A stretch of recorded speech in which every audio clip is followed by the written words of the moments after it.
I'll tell you that much. Okay, so it sounds like there's a few things that homeschooling has helped you with, like time management, and some potential difficulties, like testing. What do you think is one skill you wish you would have practiced before going to college? Yeah, skills. I mean, I think test taking is definitely one of them, you know. I mean, my freshman year of college was like reading books on test taking just generally and how that works, you know. And that was on top of reading all these other books, right, that I had to for my classes. And so I think test taking is something where I think when you're in college, you want to be able to pursue whatever major or co take whatever course that you want to be able to take, right?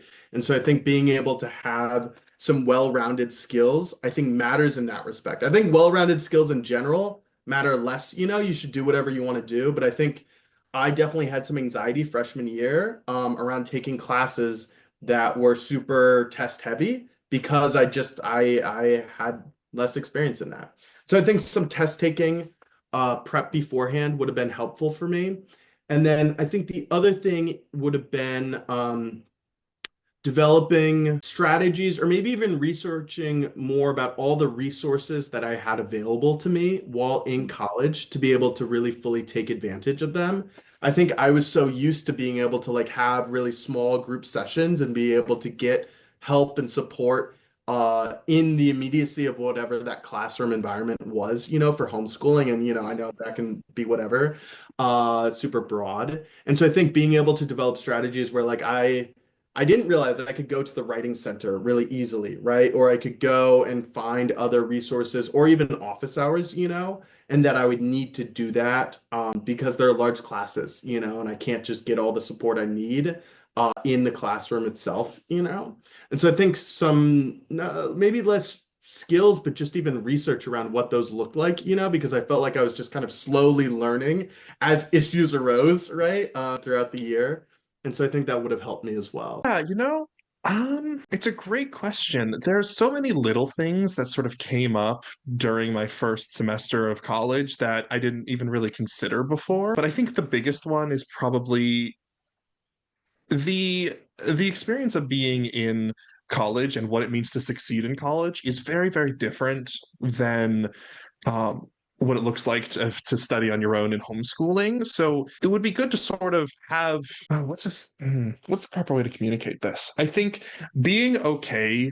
Henry mentioned this earlier, I'm pretty sure, but being okay with not no, it was Jessica. Being okay with not understanding everything 100% to a way that would satisfy you and basing your like expectations of what you're getting out of a course more on what your professor is expecting a student to get out of it. Because if you want to spend 100 hours studying this one specific thing that's really interesting to you, you can, but you're probably going to fall behind in the rest of the course. So you need to understand sort of, okay, I can spend this amount of time on this assignment and it's good enough and it'll do well and I should probably move on because I've got other things to worry about. It sounds like having a more personalized environment was a really big part of all of your homeschooling experiences.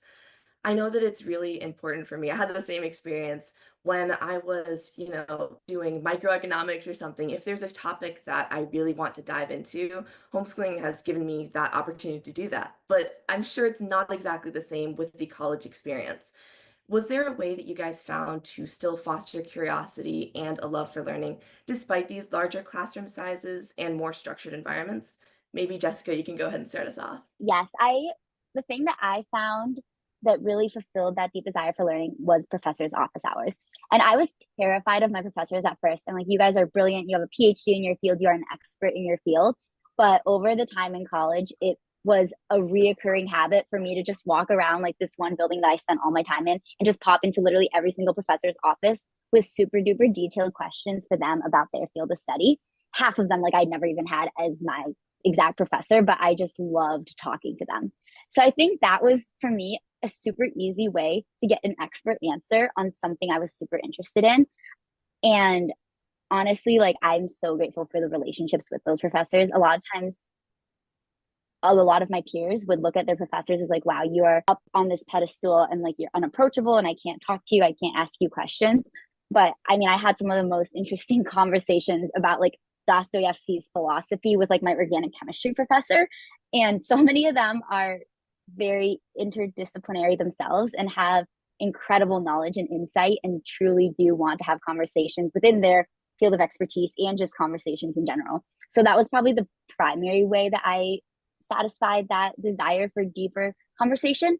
And then beyond that, a lot of it was just genuinely conversations with friends as well, bringing up the really interesting philosophical debates, ethical debates, especially with the pre-med crowd, was always a hit.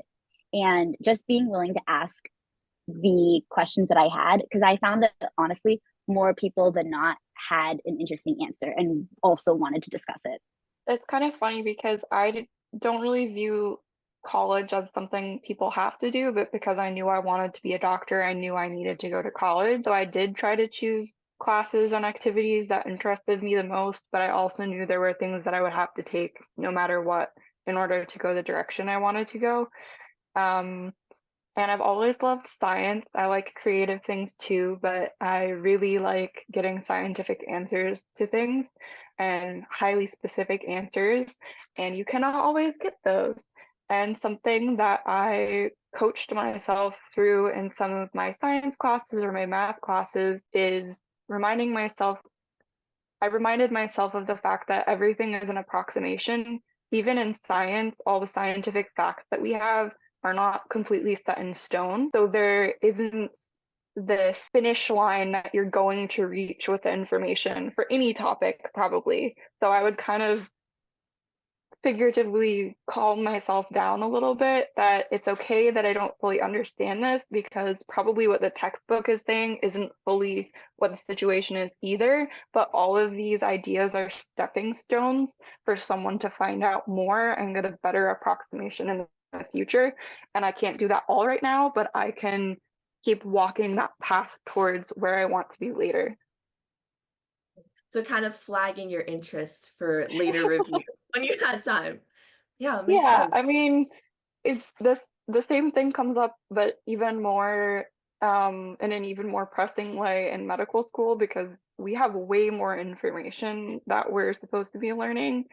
And if I get hung up on, I want to know exactly why this thing happens, I will not be able to study the other 2 hours of things.